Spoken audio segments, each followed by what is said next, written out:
రకంగా సమాజంలో జరుగుతున్న వాటికి గూడా మీరు స్పందిస్తారు. కానీ ఆ విషయాలు మీడియాకు గూడా తెలియవు. అంటే రీసెంట్‌గా మీరు ఎవరికో ఈ దాచుకున్న డబ్బులు ఒక 3,00,000 పెళ్ళికి దాచుకున్న డబ్బులు ఆ ఫైర్ యాక్సిడెంట్‌లో ఏదో కాలిపోతే మీరెళ్లి ఆ డబ్బులు ఇచ్చారని కూడా తెలిసింది.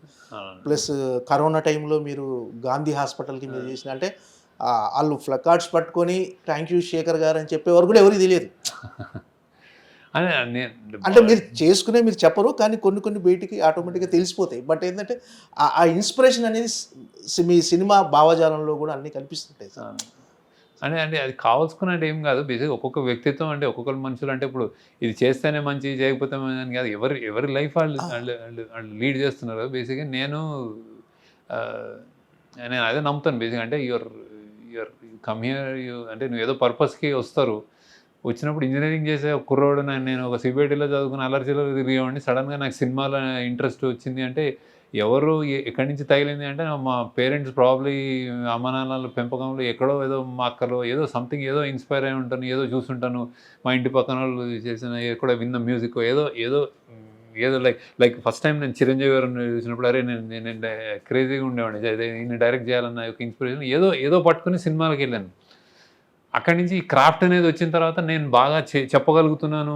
యాక్సెప్ట్ చేస్తున్నారు అన్న తర్వాత ఏం చెప్పాలి, ఏం చేయాలని ఒక ఒక ఒక గివింగ్ బ్యాక్ అనేది ఉంటది. అంటే ఏదో ఒకటి చేయాలి, చేసి వెళ్ళిపోవాలనిపిస్తది. బేసిక్‌గా ఉన్నా లేకపోయినా you will have your me mark ఉంటది కదా!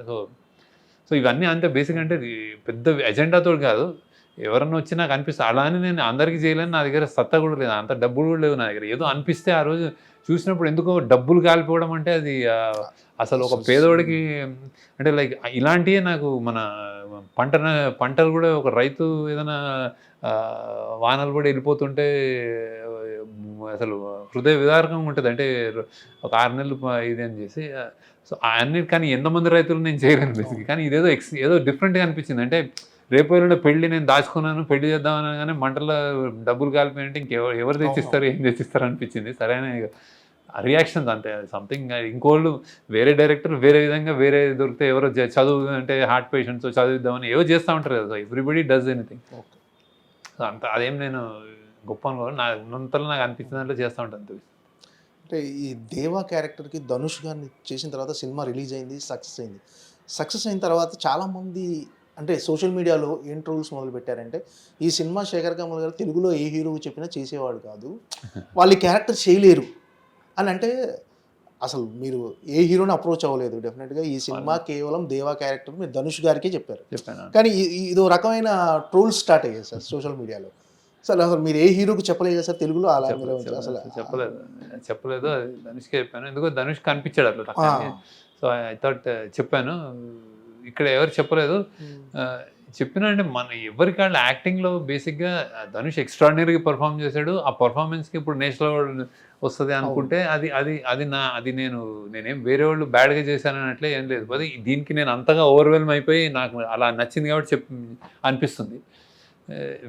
వేరే యాక్టర్‌ని ఇప్పుడు తెలుగులో ఏదైనా యాక్టర్ ట్రై చేస్తే వేరే విధంగా ప్లే చేసేవాడేమో, వేరే విధంగా చేసేవాడేమో, వేరేదో వచ్చేదేమో. అది నేను మాత్రం ధనుష్ అనుకున్నాను బేసిక్‌గా. సో కానీ అతను చేసిన విధానం ఇదంతా నాకు 200% ఇంకా అసలు అంటే ఇంకా అంటే ఎవరు చేయలేరేమో అంటే వేరే యాక్టర్‌ని తక్కువ చేయడం కాదు. ఈ పాత్రలో ఇంకెవరిని ఒకసారి చేసిన తర్వాత చూడలేము మనం బేసిక్‌గా. సో ఇప్పుడు 'స్వాతి ముత్యం' కమల్ హాసన్ చేశాడంటే ఇంకెవరైనా ఊహించగలరా అంటే చేయలేము మనం అట్లా. So once it's delivered. So ఈయన డెలివర్ చేసేసాడు ఒకటి అది. సో అది ఎక్సెప్షనల్‌గా చేశాడు. సో ఆ ట్రోల్స్ అన్నీ ఇంక ఈ మధ్య ట్రోల్స్‌కి నాకంటే అసలు అంటే నిజంగా మనుషులకి మనం బతుకుతున్న విధానానికి ఆ ట్రోల్స్‌కి ఎవడో చేసిన కామెంట్స్‌కి అసలు సంబంధం ఉంటలేదు. అది నేను యాక్చువల్లీ అసలు చూడను. అసలు ఎప్పుడు ఎవరో గట్టిగా చెప్తే నేను కామెంట్లు చదవను, ట్రోల్స్ నేను అసలు స్పెండ్ చేయను దాని మీద.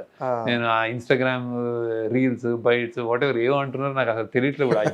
జెన్‌జీ టర్మినాలజీ కూడా నాకు చాలా తెలియదు యాక్చువల్లీ. సో మెల్లగా ఏదైనా తెలుసుకోవాలేమో కానీ నేను చూడను యాక్చువల్లీ. నేను చూసినా కానీ నేను ఎఫెక్ట్ అవ్వను బేసిక్‌గా. అంటే నాకు ఇంకా అంటే నేను ఇమాజిన్ చేయగానే అక్కడ ఎక్కడో కుర్రోడో 10వ క్లాస్ వాడు కూడా పెట్టి నేను ఇష్టం వచ్చినట్టు అది వాడికి ఏం తెలుసో తెలీదో వాడి ఫ్యాన్ ఎవరిదన్నా వేరే హీరో ఫ్యాన్ ఉంటే మా హీరో చేయడా ఏమన్నా 2 కొట్టాడంటే అయిపోయింది.